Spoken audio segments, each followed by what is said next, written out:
तो चलिए रुख करते हैं हरियाणा सीएम का मनोहर लाल का, जो कि धनतेरस के मौके पर महिला सम्मान को लेकर जो है वो संवाद कर रहे हैं। क्या कुछ कह रहे हैं, आइए सुनते हैं। कोई भी हो, हमारी बहनों महिलाओं के बिना ये पूरा हो नहीं सकता। आज ये जो सूरज कुंड में दिवाली का जो मेला, ये पहली बार शुरू किया गया था। 3 नवंबर को शुरू किया था इसको, और आज इस रूम में इस दिवाली मेले के अवसर पर बहनों को पुनः आज निमंत्रण दिया गया था। इस अवसर पर तो मैं आपको इतना ही आभार प्रकट करता हूं कि आप इतनी बड़ी संख्या में वर्षा के समय यहाँ उपस्थित हुई। अभी आपको जाते समय जैसे हमने उस दिन तीज के दिन एक थैला दिया था, आज उसी प्रकार से आपको यहाँ को एक दीपक मिलेगा, आपको यहाँ एक कैलेंडर मिलेगा, अन्य जो सामान मिलेगा आपको अपने साथ लेकर जाना है। इस दीपक का उपयोग दीपमाला की तरह हम जो दिवाली का जो मेला आज हो रहा है, यहाँ आज हम कर रहे हैं। अयोध्या में हमको मालूम है आज से शुरू होकर और 22 जनवरी तक ये मेला लगातार चलने वाला है। भगवान रामचंद्र जी के जन्म स्थान पर, और उस दिन प्रधानमंत्री जी स्वयं उस मेले का वो एक प्रकार से उस भगवान राम के मंदिर का और उद्घाटन करेंगे। वो दिन हमारे लिए एक और नई दिवाली होगी। तो उसके लिए भी मैं आपको अग्रिम बहुत बहुत बधाई देता हूं। और एक निवेदन आपसे करते हुए कि जो आपको कैलेंडर मिलेगा, उस कैलेंडर में सब छुट्टियां, सरकारी छुट्टियां लिखी होती हैं।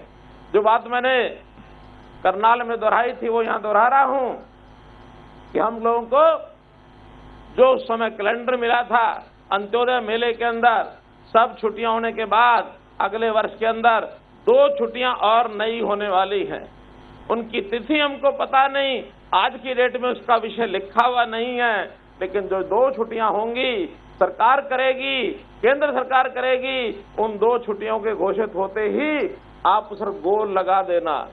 उस गोल लगाने के बाद उस तिथि को याद रखना और उस दिन क्या करना है आप लोग स्वयं निर्णय करना, क्या उसमें करना है।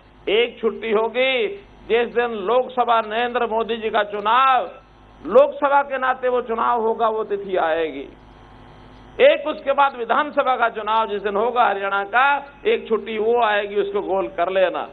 तो इसलिए मेरी बहनों, उन 2 दिनों पर क्या करना है आप लोग इस भाई को भी याद रखना, हरियाणा की प्रगति को याद रखना। जो 9 साल में केंद्र सरकार ने किया, जो हरियाणा सरकार ने किया, बहुत ऐसे काम महिलाओं के लिए हमने किए हैं। जो कि वर्षा आ रही है इसलिए सबके गिनाने की इस समय नहीं है। मैं तो आपको निश्चित रूप से फिर से बधाई देते हुए अपनी बात को समाप्त करता हूं कि आपको दीपावली की, आपको आज धनतेरस की, छोटी दीपावली और उसके बाद गोवर्धन पूजा और भैया दूज, ये 5 दिन का लगातार चलने वाला उत्सव, इसकी बहुत बहुत बधाई, बहुत बहुत शुभकामनाएं। तो सीएम मनोहर लाल जो हैं वो इस वक्त फरीदाबाद पहुंचे और महिलाओं को जो है वो सम्मानित करते हुए नजर आए। साफ तौर पर धनतेरस का दिन जो हर्षोल्लास के साथ मनाया जाता है, उन्होंने साफ तौर पर कहा कि बहनों को चुनाव के वक्त जो है वो अपने भाई को याद रखने के लिए कहा। उन्होंने कहा कि जब चुनाव आएंगे, लोकसभा विधानसभा चुनाव, तो आप अपने भाई को जरूर याद रखिएगा। तो सीएम मनोहर लाल जो है वो फरीदाबाद पहुंचे।